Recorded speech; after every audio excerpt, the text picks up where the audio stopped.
All right, this is Romans, the 11th chapter, because God hasn't cast off his people. He didn't bring us low for us to just be perpetual slaves. This is Romans chapter 11 and verse 1. I say then, have God cast away his people? God forbid.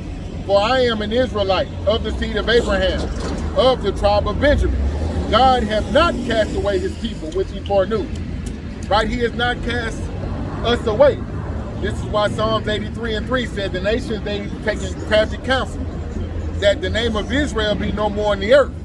But like it says in Daniel 7 and 25, in Revelations 11 and 8, it was only for a time and dividing of times, roughly a 400-year period, that the Most High, according to prophecy, wanted us, his elect, to be in this captivity without the knowledge of Yahweh while Yahweh shine.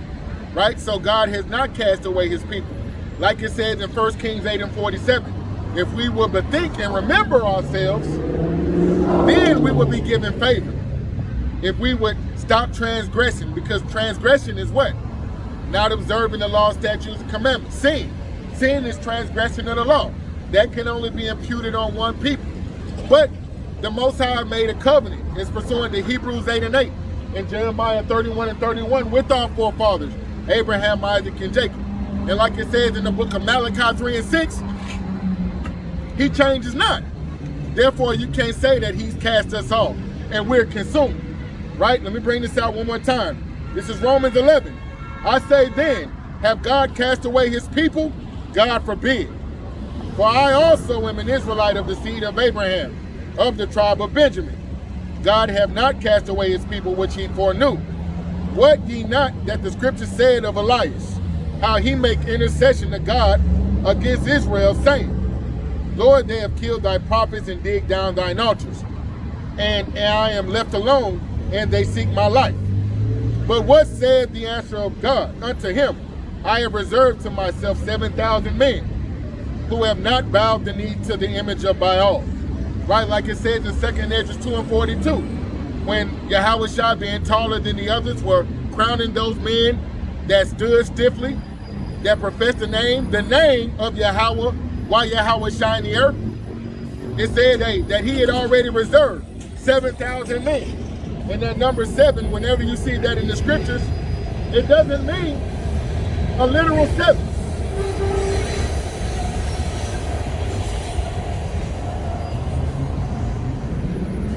Romans 11, it says, but what said the answer of God unto him? I have reserved to myself 7,000 men who have not bowed the knee to the image of Baal. And like I said, that 7,000 men isn't a literal 7,000, but rather that number 7 meaning complete. Right? Like Isaiah 4 talks about 7 women shall take hold of one man, not a literal 7. Right? Whenever you see that number 7 in the scriptures, it means completion. But this represents the elect. Right? I have answered and I have reserved to myself 7,000 men who have not bowed the knee to the image of Baal. Right? And through this remnant, through the elect, this is how righteousness will be implemented. These are going to be the first fruits of righteousness. Right? These will be the men that actually escape the second death, which is thermonuclear annihilation. That first death being the great flood, when all life was destroyed except for 8 souls. Right? But it's saying that here, this is why the Most High is still dealing with a remnant, the elect in this present time. Because Zechariah 13 and 8 lets us know a majority of our people, they are not going to get with the program. Why? Because they've been seduced. As it says in Zechariah 13 and 8, it says,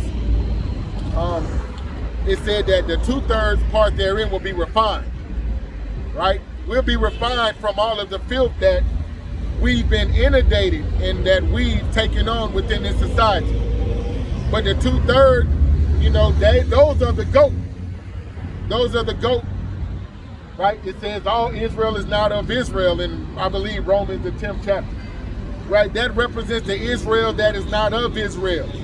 Although the Most High has cast us off as a nation, we're still going to be preserved through that remnant, through the hopeful elect.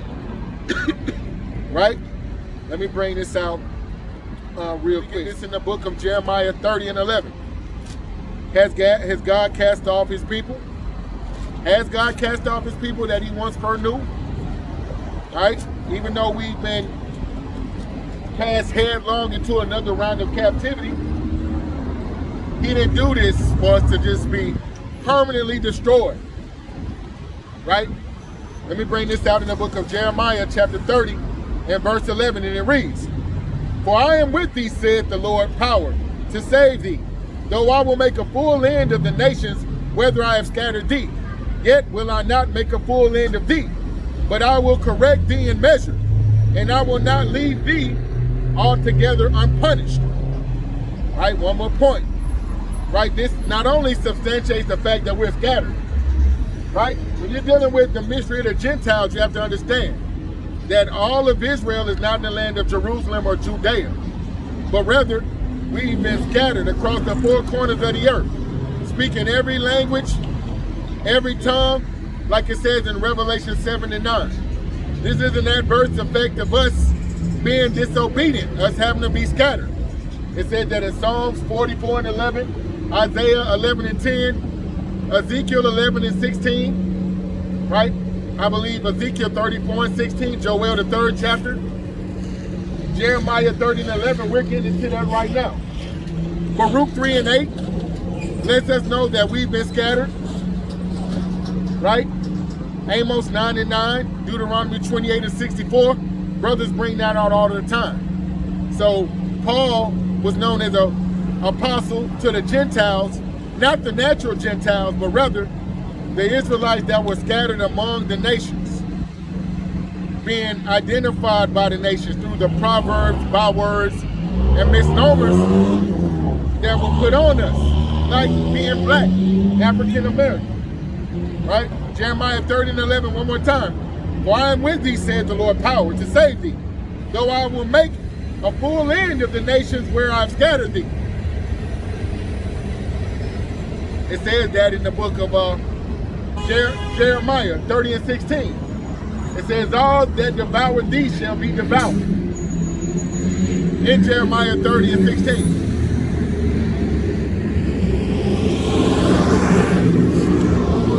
Jeremiah 30 and 11, one more time. "For I am with thee, says the Lord, to save thee. Though I make a full end of all nations whether I have scattered thee, yet will I not make a full end of thee. But I will correct thee in measure, and I will not leave thee altogether unpunished."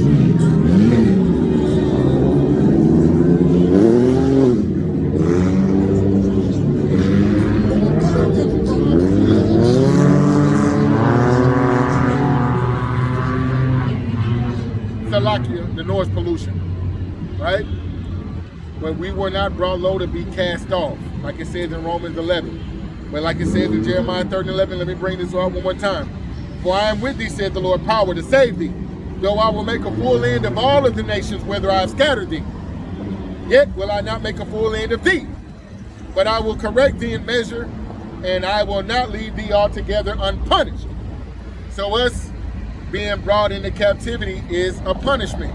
This is a condition of us going on from the law, statutes, and commandments of our power that were given to us for our good, right? The Most High told us in Deuteronomy the 28th chapter, from the 15th verse on down to the 68th verse, what we would have to deal with in the earth, what we would have to deal with in our households, what we would have to deal with at our jobs, in our cities, all facets of society, right? We would have to suffer. But this is not a permanent condition, as pursuant to Daniel 7 and 25, as pursuant to Revelations 11 and 8, a times and dividing of times. Then that man of perdition will be revealed, but it had to be a falling away first, right?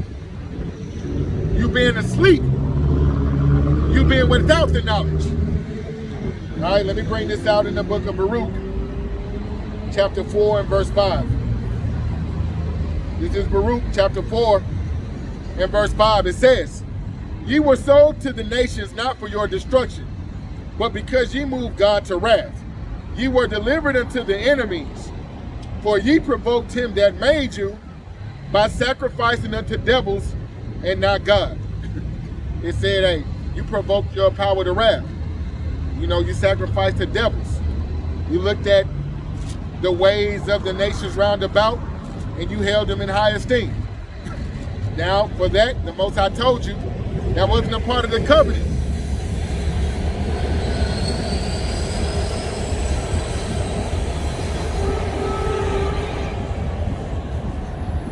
We started doing things that were not a part of the old covenant, right? That the Most High made with all patriarchs, Abraham, Isaac, and Jacob. But we started doing things that fulfilled our flesh. We started getting into carnality, right? We started becoming sensual, as the scriptures call it.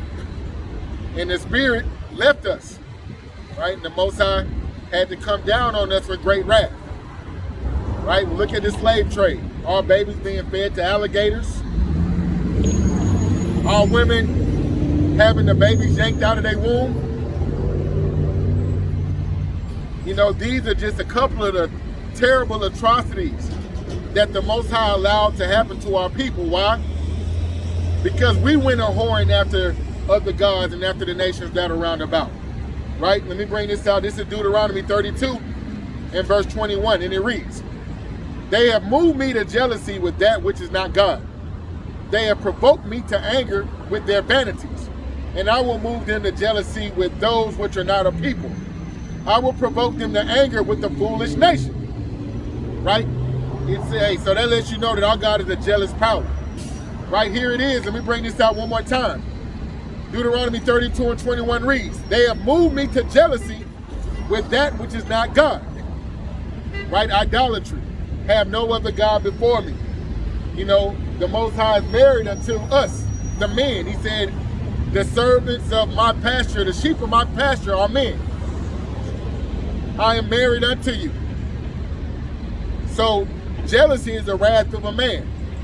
Just imagine a man that's married into a woman, and he finds out that his woman is making love with the whole football team, right? That husband will do what?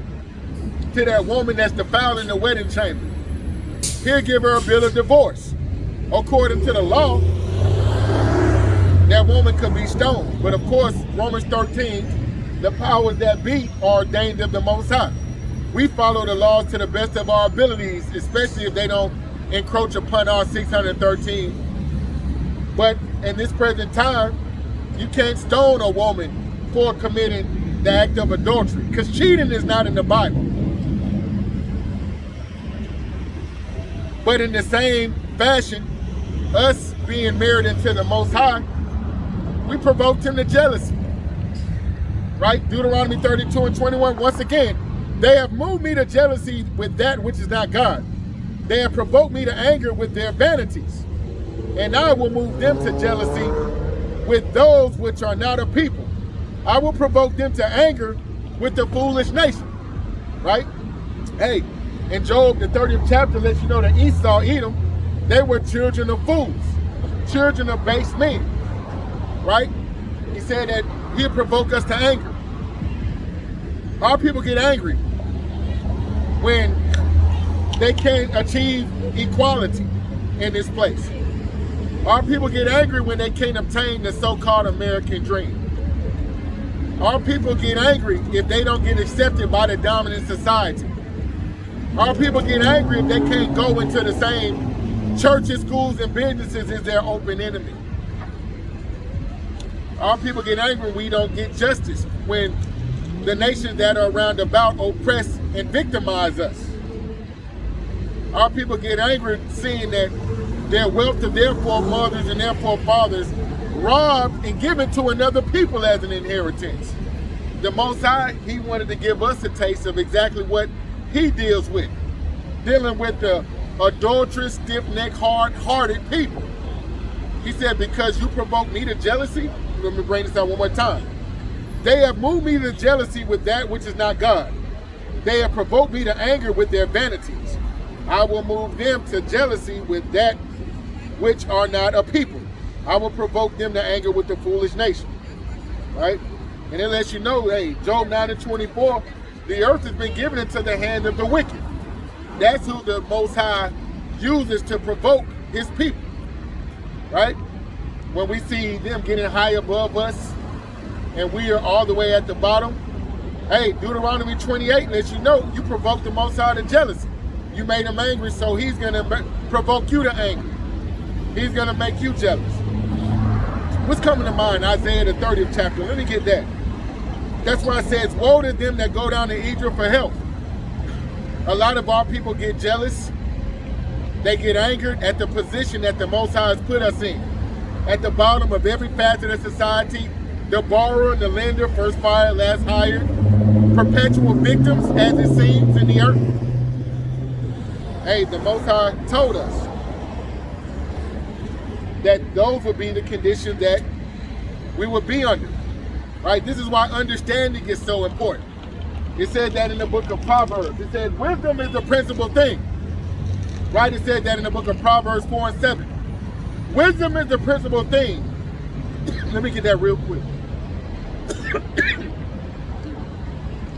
Let me get that in the book of Proverbs as it pertains to wisdom. Proverbs chapter 4 verse 7 reads, wisdom is the principal thing, therefore get wisdom, and with all thy getting, get understanding. A lot of our people have no understanding of who they are, why they're here in the first place, and how they're going to get out of here, Lord willing. That's the hopeful elect's desire, right? Who they are and why they're here. And it's peace that comes with understanding. You know, to not know, it's a certain level of uneasiness, right? It says, ignorance is bliss. To not know, a lot of our people, they want to just wing it. They don't want to come into the knowledge. They just want to continue to follow their own heart's lust. But it says, with much wisdom come much sorrow, right? It says, once you know who you are and why you're brought low, you should be ashamed.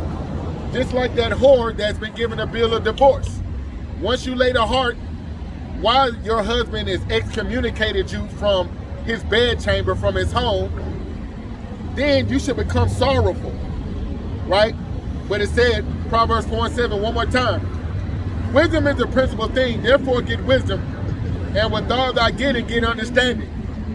It's like having a mouse in your house or a leak in your house. You see the water, but if you don't know the source of the problem, if you can't see where the water is coming from, how can you rest easy? You might wake up and your whole house is submerged in the water, right? Here it is, you might have a mouse problem in your house, right? Until you can identify the point of entry, then how can you sleep good at night? Once you can identify the problem area, then it's understanding that comes with that. You can identify the problem and you can start taking steps to find a solution, right? This is why it says, Proverbs 4 and 7, wisdom is the principal thing, therefore get wisdom, and with all thy getting, get understanding. What is wisdom? Applied knowledge, right? Once you know, that's one aspect, but to apply it properly, right? Some people, they can be shown a video on how to change their oil, but until you can actually apply that knowledge and get it done, you don't have wisdom. So applying what you know is the principal thing. But with all thy getting, get an understanding of who you are. That's pinnacle. When I first came into the knowledge, we would ask Jake when we see him, do you know your nationality? You know, and then we would point him to the tribes chart, right? And the tribes chart is very instrumental to our doctrine. Hey, and double honors and many blessings to one of our elders that is just transitioned to the spirit world. You know, he's our ancestor today, Ariel, right? This is one of the men that are pinnacle to the doctrine and the understanding of the doctrine as it pertains to the 12 tribes chart. You know, the scriptures talk about us getting these two sticks and going to the children of Israel and, hey, reconciling them with the Father. But this is one of our, at this point, our ancestors and our patriarch that is just transitioning to the spirit world, right? But that's a big major part of our doctrine. You know, like it says in Matthew 22:9, go out to the highways and hedges. Luke 14:23 tells us that this ministry is not inside of a building. It says that in the book of Acts. The Most High dwelleth not in buildings made with hands. But rather, we were commanded to go out to the highways and hedges. Proverbs 1:20 says, wisdom will be found in the street. That's where she utters her voice. Right? But hey, way before myself and many other men that have entered into the labors of our elders, way before we were woken up to being Israelites, you had men like Ariah that were out on the highways and the hedges doing exactly what we're doing. This was his vocation in which he was called, where he was using that chart, this 12 tribes chart, to do what? Fish and sift Israel from among the nations. How you doing, Chief? You know, we'll ask an individual, as pursuant to Numbers 1:18, what's their father's nationality. And from there, we would let them know. You know, like it says in Romans 8:16, it's the spirit that bears witness with our spirit that we're children of God. So, hey, so-called blacks, Latinos, and Native Americans of Negroid and Indian descent, as well as those that are scattered across the four corners of the earth, as pursuant to Deuteronomy 28:64, we will let them know that, hey, salvation is for you. You are written up in the Bible as the children of Israel. And for our transgressions, we've been scattered across the four corners of the earth, robbed of our nationality. Like it says in Jeremiah 17:4, discontinued from our nation. And now, on one side, we got the proverbs and bywords. On the other side, we have our national tribal names, right? Hebrew Israelites from our respective tribes. It's 12 tribes, right? But this is a pinnacle instrument, this sign that a lot of brothers use to gather in the hopeful elect. That exceeding great army that's standing upon their feet, a lot of them were awakened to their biblical nationality by this sign. And a diligent search was done, and this sign was discerned to be so-called blacks, Latinos, and Native Americans of Negroid and Indian descent across the four corners of the earth. Hey, so many blessings to Ariah. Although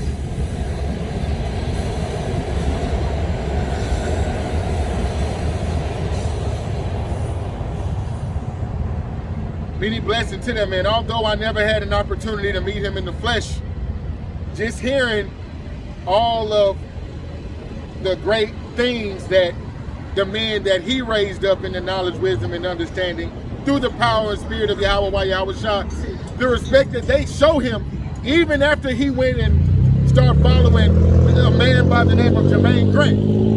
Jermaine Grant was a man that called himself the God-sent comforter. In the scriptures, the Most High said that he will not leave us comfortless. And hey, our comforter is the scriptures, Yahweh Shah HaMashiach. He comes in the volume of the book, as it says in John 6:63. It said, the words that I speak unto you, they are spirit and they are life. This is the spirit, right? But there was a man by the name of Jermaine Grant, you know, that is no longer with us. The Most High snatched the spirit out of his body. The Most High wasn't as merciful with Jermaine Grant for doing what? Speaking those damnable heresies and scattering the flock. Rather than reuniting them with the comforter, which is the scriptures, you had a man by the name of Comfy saying that he was the God-sent comforter. And even after Ariah joined unto Comfy, Jermaine Grant, and supported him, I observed how our elders and our apostles still dealt with him very delicately. They dealt with him very wisely in their words. Even when Chief Elder Apostle Tahar saw him a couple of years ago, he saw him out and about. He still maintained that level of honor that level of respect, for the lack of a better word, for him, for the work that he did do when he was in his right mind, right? And to see the respect that the elders showed towards their elders, that was a good example on younger men coming in. You know, not rebuking the elder. You have men that have come into the knowledge, that were raised up through the power and spirit of Yahweh Shah by the elders and apostles of Great Millstone. And guess what? They'll open their mouth wide. They mock, they scoff, they try to create new doctrines, they try to undermine the very men that raised them up. And that's one thing I noticed with Ariah. Although our elders and apostles were babies at the point when he was in his strength, they still honored him for his labors, right? For his dedication. Even in his error, in his older age, the way that I saw them approach him, it was an excellent example of how a child is supposed to treat their elder, how a younger man is supposed to treat the older man when you come into the ministry. Even when they go off, you don't go before the nation and try to get a notch on your belt. You're supposed to hide his shame. And hey, their prayer and their desire was that he repented and that he came back into the fold, right up until the point that he passed. They maintained a level of respect, honor, and integrity as it pertained to Ariah, right? So hey, in honor of Ariah, I just want to go into Ezekiel 37 and 19 real quick. All right, it says, say unto them, Salakia, this is Ezekiel chapter 37, and I'm going to start with verse 15. The word of the Lord came unto me, saying, moreover, thou son of man, take thee one stick, and write upon it for Judah, and for the children of Israel, his companions. Then take another stick, and write upon it for Joseph, the stick for Ephraim, and for all the houses of Israel, his companions, right? So Judah represents the southern tribe, Judah, Benjamin, and Levi. As you can see, it's all brothers that go out as pursuing to Matthew 22 and 9, Luke 14 and 23. When you encounter brothers on the streets that are preaching sound doctrine, they will have a sign with the children of Israel, right? And you'll see Judah represented by the so-called Negroes, West Indians, and Haitians. They're the southern tribe, Judah, Benjamin, and Levi, right? And then you have Ephraim, which is represented by the northern tribes. Ephraim is also known as the Puerto Ricans, right, in this present time. That's their national tribal name, Ephraim. But it's saying you're going to get a stick and write on it one for Judah and one for Ephraim. Going right along, it says, and join them one to another into one stick, and they shall become one in thine hand. Hey, because once King Solomon went out of power, you had a split between the northern and the southern tribes, right? Even right now, you have breaches, variants, and schisms among these tribes right here. Intertribal beefs and schisms and things of that nature. And the scriptures call it also a covering cast. Our people are enveloped and they're inundated and they're relished with proverbs, bywords, and misnomers, these names, right? Because on this side, you have names like Negroes, West Indian, Haitians, Dominicans, Cubans, North American Indians, Haitians, all the way down to Mexicans, right? But this is why Ariah was so instrumental, because he discerned the northern and the southern tribe needed to be put together on one stick. We're one family, although we're scattered, although we're divided at this present time, the Lord's elect are going to be totally joined together in one mind. Like it says in 1 Corinthians 1 and 10, no divisions. Amos 3 and 3, can two walk together except they be agreed? You know, once you come out from under these misnomers and these bywords, and you come into the knowledge of being an Israelite from your respective tribe, now you bethought yourself, you remembered who you were by one of these various men out on the highways and hedges that numbered 1 and 18 your ass. Number 1 and 18 lets you know that we declare our nationalities and our pedigree by the house of our father. The father bears the X and the Y chromosome. Therefore, he decides the child's nationality as well as your child's gender. And truthfully, although you might take characteristics of your mother, your spirit, that's essentially who you are, is of your father. Although characteristics,